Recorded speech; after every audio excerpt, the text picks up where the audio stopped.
Sa isang liblib na baryo sa gilid ng kagubatan, may isang matandang babae na kilala sa pangalang Lola Sabel. Tahimik lang siya sa araw, bihirang lumabas ng bahay, at tanging gabi lamang siya nagigising.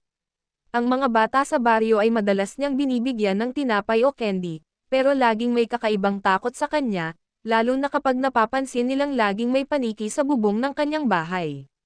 Hindi ordinaryong paniki iyon. Malaki, halos kasing laki ng pusa, at tila nakamasid sa mga tao sa ibaba.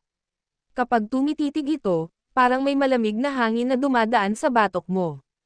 Tinatawag ito ng mga taga-baryo na, si Tuko, kahit hindi naman tuko, dahil sa kakaiba nitong tunog na parang halakhak. Isang gabi ng kabilugan ng buwan, narinig ni Nena, ang batang kapitbahay, ang mahinang kaluskos mula sa bintana nila. Pagtingin niya, nakita niya ang paniki ni Lola Sabel, nakadapo sa kanilang bubong, tila may dinidilaan sa ibabaw. Kinabukasan, nagkasakit ang sanggol na kapatid ni Nena, namumutla, laging nanghihina, at walang sugat pero parang nauubusan ng dugo.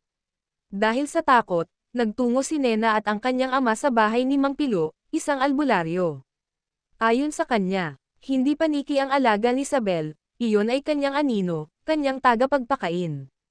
Kapag damapo yun sa bubong mo, may laman na siyang sinisimot.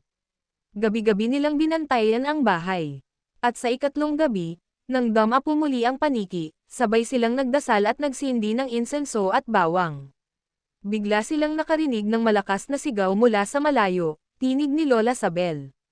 Kinabukasan, nakita nilang sarado na ang bahay ng matanda, at ang paniki ay nakasabit sa pinto, patay, nakabaliktad. Mula noon, hindi na nakita si Lola Sabel.